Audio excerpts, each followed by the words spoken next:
సమాజంలో దివ్యాంగులు అంటే చిన్న చూపు చూస్తారు. వాలంటరీ అలా గీసుకోవడానికి పనికిరాను వాలంటరీ. వాళ్ళకి విద్య అందకపోవడం వల్ల మరింత వెనకబడే తత్వంలోకి వెళ్ళిపోతారు. కోచింగ్ సెంటర్లో 5 సంవత్సరాల నుంచి కోచింగ్ సెంటర్లో ఉన్నారు. కనీసం ఒక్క పోస్ట్ కూడా పీఈటీలు 70,000 మంది యూజీటీ కోర్స్ కంప్లీట్ చేసి ఉంటే కనీసం డిఎస్సిలో ఒక్క పోస్ట్ కూడా భర్తీ చేయకపోవడం చాలా బాధాకరం. చాలా జీరో అంటే అంత జీరో ఇలాగా జరుగుతుందని ఎవడు ఎక్స్పెక్ట్ చేయలేదు ఇంతవరకు. సంక్షేమ పథకాలు ఇస్తానని ప్రతి టీవీలో కూడా అదే చూస్తున్నాం, కానీ దీనివల్ల అభివృద్ధి కాదు, సర్వనాశనం అయిపోయింది. కూలోడుకు కూలి దొరకట్లేదు, రైతుకి లేబర్ దొరకట్లేదు, ఆడు తాగి సాక్క బొబ్బు అంతాండు పథకాలు తీసుకొని. ఇదంతా వేస్ట్. అందులో కొన్ని మెయిన్ ఏంటంటే జాబ్ క్యాలెండర్ అనేది సర్వనాశనం చేసాడు. ఈరోజు ఇంతవరకు ఎక్కడ ఏమైనా ఉందా? సచివాలయం తప్ప. అదే అలా వాలంటరీ అలా గీసుకోవడానికి పనికిరాను వాలంటరీ.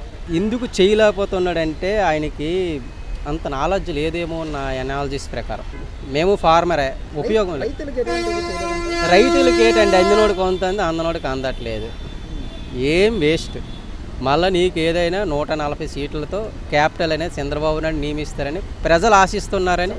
చంద్రబాబు నాయుడు అవడం వల్ల ఏంటంటే ప్రజలకి మేలు హాని ఉండదు, మెయిన్ చేయలేదు. రాష్ట్ర ప్రభుత్వము పాదయాత్రలో భాగంగా జగన్మోహన్ రెడ్డి గారు పాదయాత్ర చేసేటప్పుడే ప్రైమరీ స్కూల్లో పీఈటీ పోస్టులను భర్తీ చేయాలని చెప్పి మేము రిప్రజెంటేషన్ ఇవ్వడం జరిగింది. ఆయన కూడా మాట ఇచ్చారు, ఖచ్చితంగా ఈ పోస్టులని మన గవర్నమెంట్ రాగానే భర్తీ చేస్తామని చెప్పి. దాని తర్వాత కూడా గవర్నమెంట్ వచ్చిన తర్వాత ఎప్పుడైతే డిఎస్సి వేస్తారో ఆ డిఎస్సిలో ఖచ్చితంగా ప్రైమరీ పోస్టులు తీస్తారు, పీఈటీ పోస్టులు అని చెప్పి నిరుద్యోగులంతా కూడా జగన్మోహన్ రెడ్డి మీద ఆశతో కోచింగ్ సెంటర్లో 5 సంవత్సరాల నుంచి కోచింగ్ సెంటర్లో ఉన్నారు.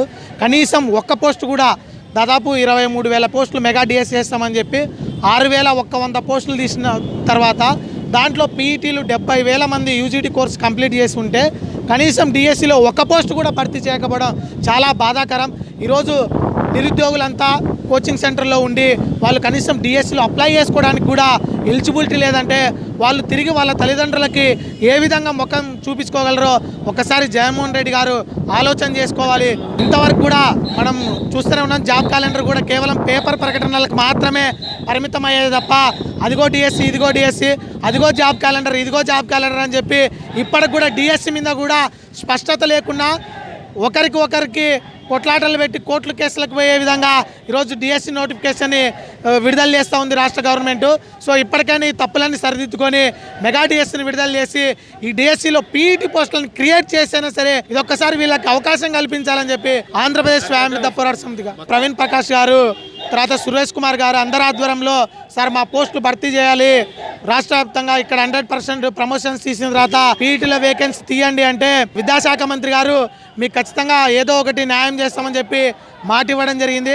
అయితే ప్రవీణ్ ప్రకాష్ సార్ మాత్రం ఇక్కడ కోర్స్ చేస్తే పోస్టులు విడుదల చేయాలా, సెక్యూరిటీ గార్డులు వేసుకోవాలని చెప్పి అవమానకరంగా కూడా మాట్లాడడం జరిగింది. ఎంతవరకు న్యాయం అని చెప్పి మేము అడుగుతా ఉన్నాం ఈ రాష్ట్ర ప్రభుత్వాన్ని. ప్రత్యేక డిఎస్సి కోసం వచ్చామండి. ప్రత్యేక డిఎస్సి అంటే రాష్ట్రంలో దివ్యాంగ పిల్లలు అంటే కళ్ళు కనపడిన పిల్లలు, చెవిటి పిల్లలు, అదేవిధంగా మానసిక ఆవేదనతో బాధపడే పిల్లలు, ఇలాంటి పిల్లలు 1,00,000 మంది ఉన్నారు.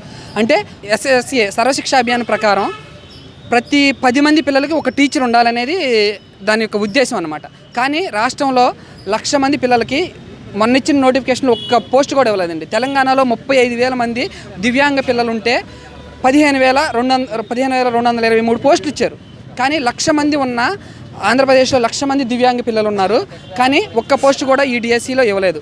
అంటే దివ్యాంగ పిల్లల్ని ఇప్పుడు వాళ్ళు సమాజంలో దివ్యాంగులు అంటే చిన్న చూపు చూస్తారు. ఈ పోస్టులు తీయకపోవడం వల్ల వాళ్ళకి విద్య అందకపోవడం వల్ల మరింత వెనకబడే తత్వంలోకి వెళ్ళిపోతారు.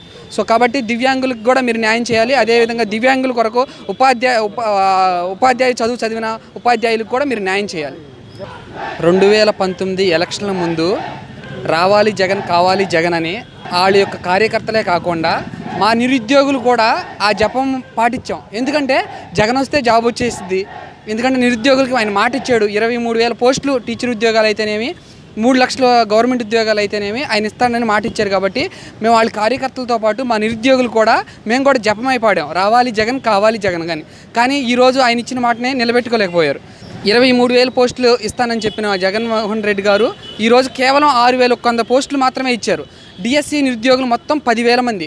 మొత్తం 10,000 మంది అంటే దాదాపు ఒక్కొక్క వ్యక్తి, ఒక్కొక్క నిరుద్యోగి నెలకి 4,000 నుంచి 5,000 ఖర్చు పెడతాడు. సంవత్సరానికి 60,000 ఖర్చు పెడతాడు. ఈ 6 సంవత్సరాలు అయింది డిఎస్సి ఇచ్చి. దాదాపు 4 లక్షల రూపాయలు ఖర్చు పెట్టారు. 4 లక్షల రూపాయలు ఖర్చు పెట్టారు. ప్లస్ 6 సంవత్సరాలు వాళ్ళ యొక్క జీవితం అనేది వేస్ట్ అయిపోయింది. ఎవరు ఇస్తారండి వాళ్ళకి? 4 లక్షలు ఎవరు ఇస్తారు? 6 సంవత్సరాల జీవితకాలం అనేది ఎవరు ఇస్తారు చెప్పండి?